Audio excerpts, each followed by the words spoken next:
Welcome to the Archive of Echoes. Please select the log entry you wish to relive.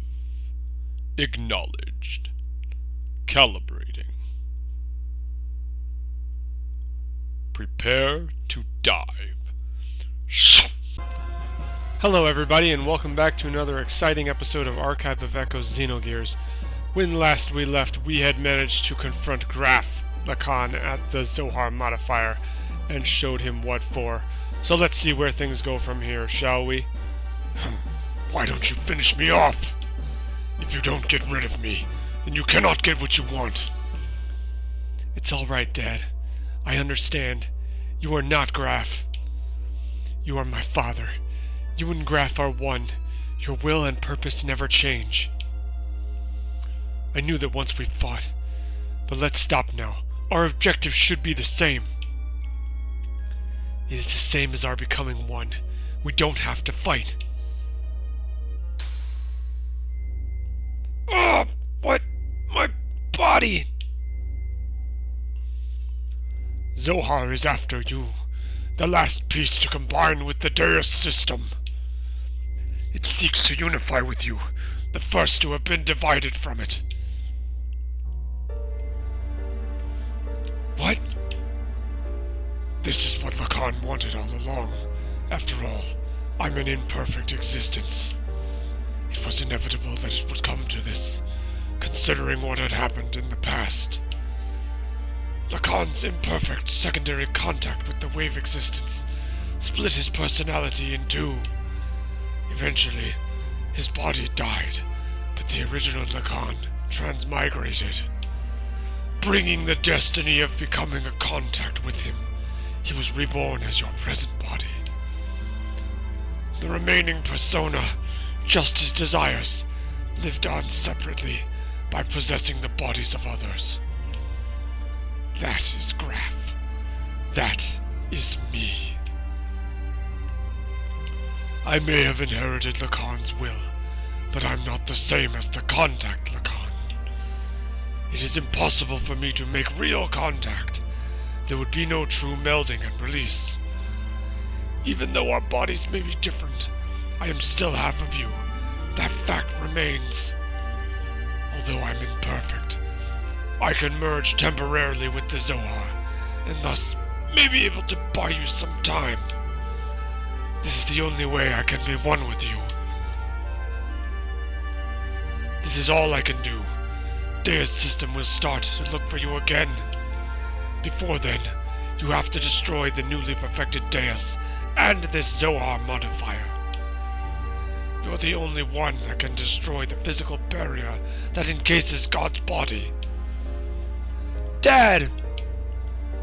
As you said, that was Karen. Through many generations, Miang is beginning to break free from her bounds. Now that Elheim has merged with Deus, she has all of her memories back. All the memories from her original birth as the contact's complement, up to her current transmigration. That includes all of the lives she has lived as Miang and her substitutes over the centuries. And of course, that includes your mother's memories too. Mother's memories? They cut away all the binds on mankind.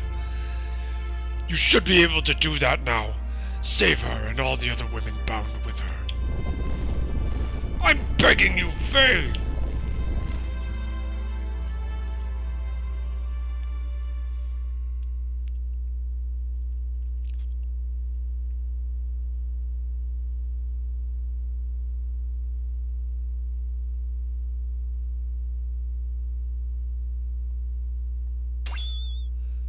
What's this? This pendant. Is this Sophia's or my mother's? It's nothing. I'm just talking to myself. I'm sorry for all the trouble I've caused everyone. Thank you all so much. Anyway, let's get going. There's little time left now, for me and for our planet.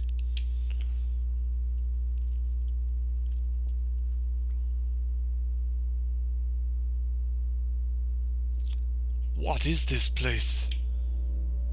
This is where it all started. This is our genesis. Humans were born here. Long ago, Deus crash-landed on this planet in an interplanetary colony ship. In order to revive itself someday, Deus detached the Zohar modifier's core. After this core unit came down here, a single woman awoke and arose from out of it. She's the mother of all humanity. After she awoke, she used all her power to bear several beings. These would become the ancestors of the whole of humanity. These were the Emperor and the Gazelle Ministry.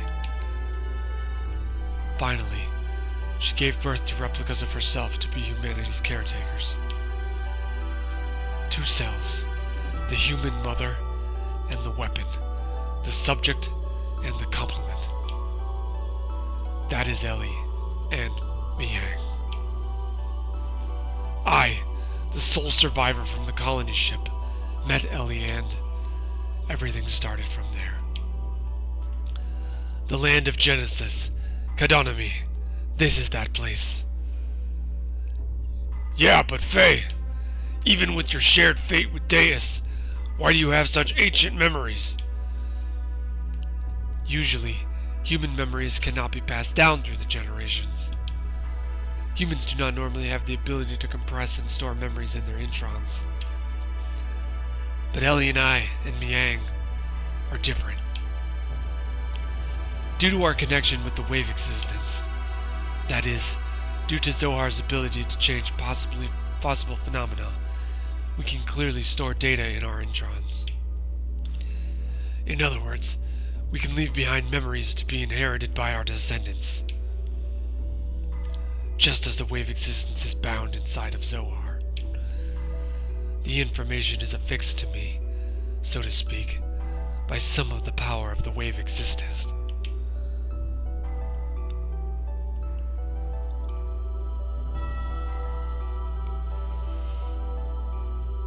Then this is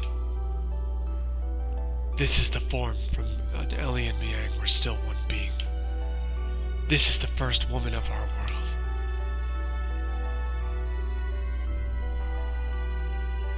Our mother.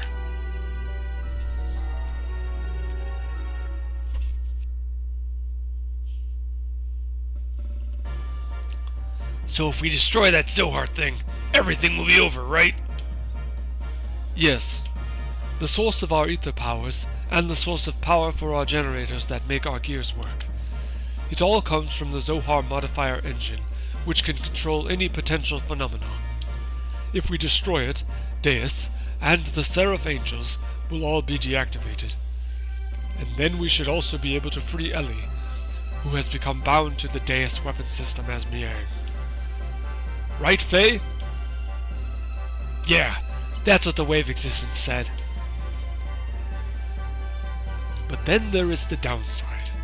It will also mean that we will no longer be able to use our gears or our ether powers anymore. What are those Seraph Angels all about anyway? That odd appearance, as if they were lacking something, as if they were neither living beings nor mere weapons. Zohar senses the human consciousness and incarnates the Seraphs. Human consciousness? Zohar itself involves the principle of uncertainty. The observer's perception of Zohar determines the entity it actually becomes. In other words, I believe that those angels are incarnations of the spirits of people. The people who have been absorbed by Deus to become parts of it. So what merit is there for them to gain in eliminating all of civilization? Is it some kind of hatred for those humans who have survived?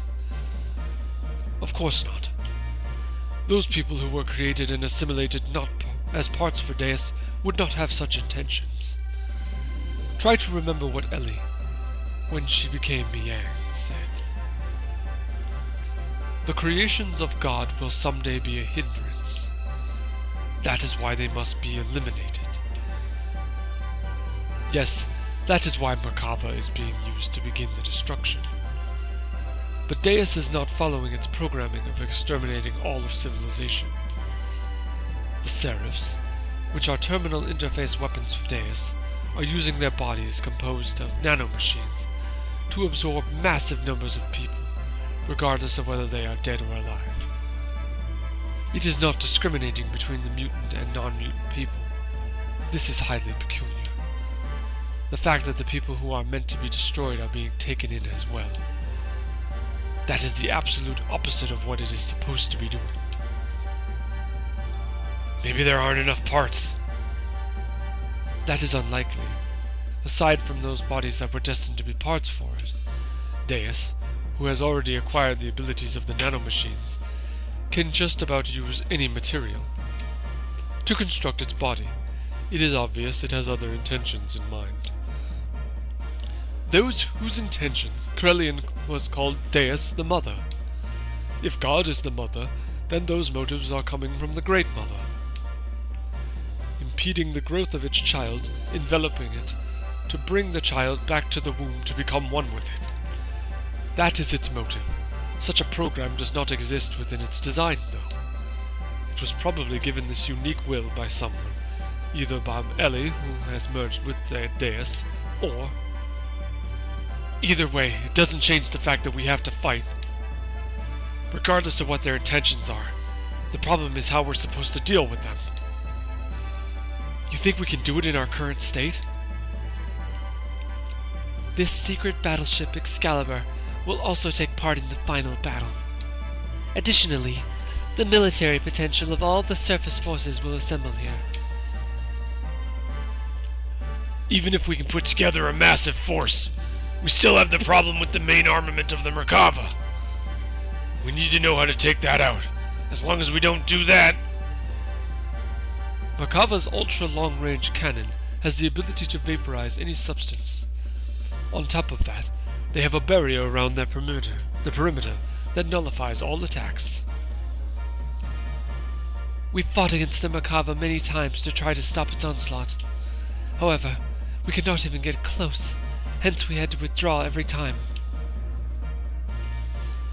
Damn it! No matter how much we want to save Ellie, if we can't get inside the Merkava, it's meaningless. To add to that, there's the problem of those Seraphs. They function as the terminal interface's weapons for close defense. I can easily say that their attack power is equivalent to the Omnigear class. They even have the regenerative ability due to the nanomachines. Don't be concerned about that. I was able to obtain some data from Xenogears. You see, Xenogears has mutagenically evolved due to its contact with Zohar. Using that data, all of your new gears ought to be completed soon. Additionally, all the other weapons and armaments are being modified to implement the disassembler device. Disassembler device? In contrast to the nano-assemblers, which create matter to repair with, the disassemblers have the ability to dismantle or destroy matter. They can even deactivate the nanomachine's restoring ability by disengaging their repair programs. This should be sufficiently effective against the Seraphs. Alright, even if we can deal with the angels, just how are we going to deal with that Merkava? We can't even get close to the thing. There is no such thing as a perfect defense. There is a way. Look over here.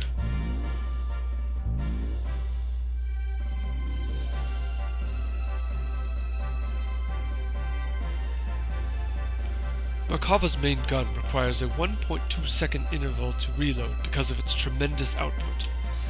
Upon firing, although it is only sectional, there will be a portion of the barrier that will be opened. There is a 1.87 second delay before the barrier reforms in that area. If we can use this window of time to target and destroy that cannon, it will be possible to close in on it. If we can get close enough, we can break through with gravitational spatial correction. Well, this is the rough idea. Unfortunately, we don't have such a long-range cannon. that could acquire a target in such a brief time frame. So what you're saying is, we just need to shut that annoying cannon up, right? You want to go on and head into the Merkava?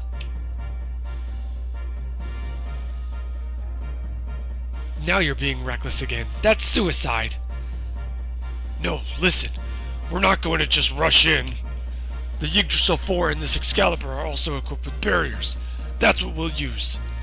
Although only for a short time, we can withstand a direct hit from Merkava's main cannon. Then we can close in and watch for that part of the barrier to go down and then destroy the cannon.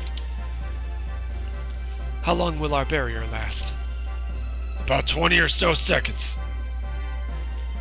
That's all. It wouldn't matter how fast we fly. In that amount of time, we'll be without a barrier before we can get within firing range. And those numbers are valid only if the generator is at full drive, right? You can only get those numbers if we sacrifice all of their output and propulsion. I'm not suggesting we go in guns blazing knowing we're gonna lose. We're going to physically put a lid on it directly. As you said, the Yggdrasil 4 or Excalibur's barrier can't sufficiently defend against Merkava's attack. At least with the one generator, that is. Meaning? Meaning we can defend twice against the Merkava. Meaning we can defend against the Merkava with twice the amount of time. 40 seconds, if we couple the two generators together. This way we can make it into the heart of Merkava. Then what about the propulsion? Just hear me out.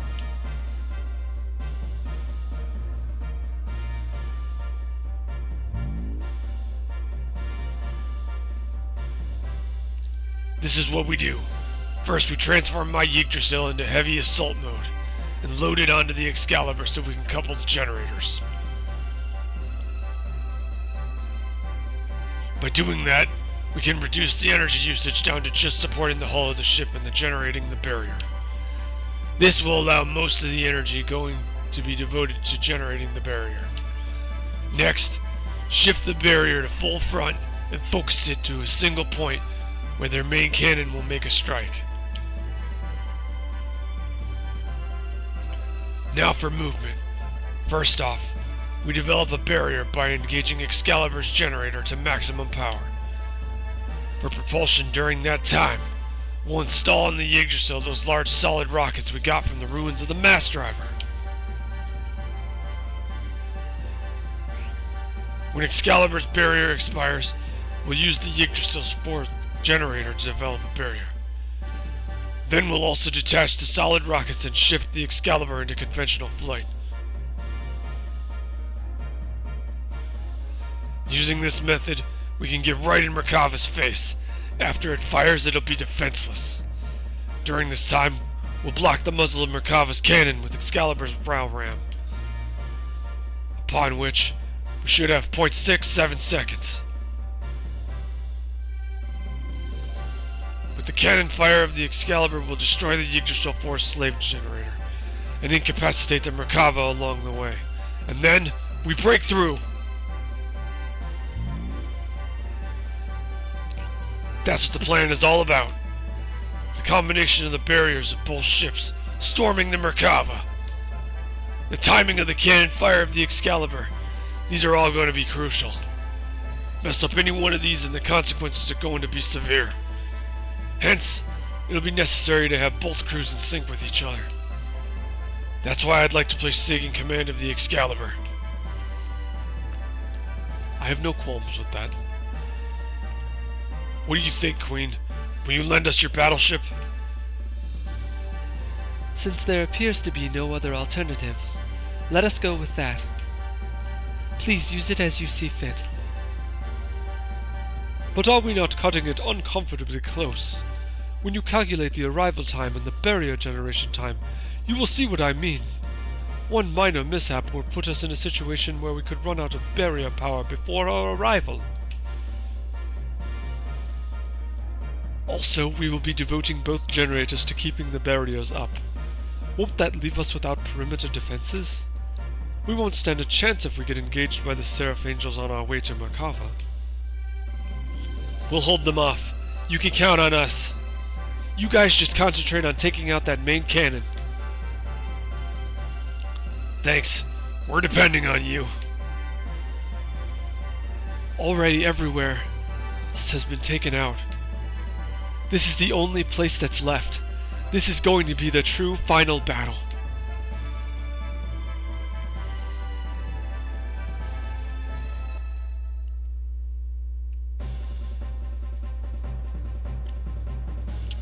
We set out to silence God's Ark, Merkava, which was the epitome of offensive and defensive power, and then storm inside it. We initiated the operation to destroy Zohar.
That can't be! A secondary explosion? Oh no! I should have known better. What a miscalculation. The explosion was too big. It reacted with the main condenser right onto the main cannon and induced a secondary explosion. How could I have been so stupid? You mean we overdid it? Why did I not realize it sooner? This means we might have... Oh no, Ellie! Oh my gosh! Ellie! What is it this time? Hey, Citan! What more is going to happen? Something is happening in the center of Merkava. What could it be?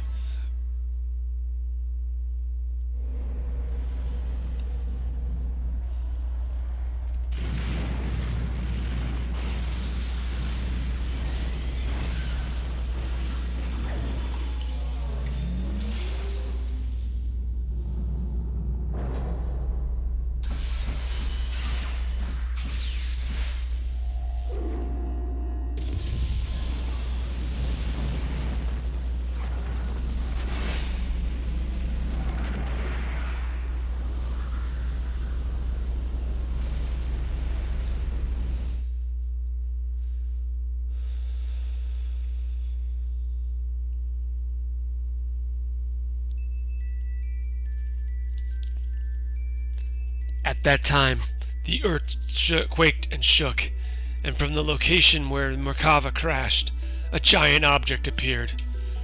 It was Deus' final form. The Merkava was merely its vessel. Deus evolved through the use of Krellian's nanomachines into a planetary-scale weapon and began terraforming. It was attempting to convert its entire planet into a weapon. We retreated back to the base at the snow plains to form a new strategy. We decided to go back to Deus. Time was running out for us.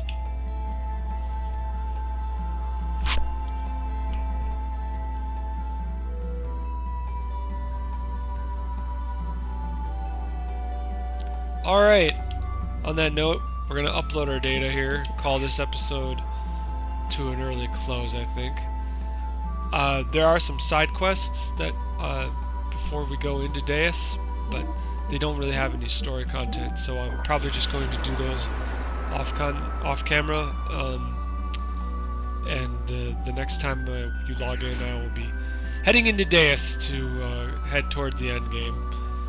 I want to say thank you so much for watching. I hope you had as much fun watching as I had playing for you, and I am looking forward to the next time you log in. Thank you. Have a nice day.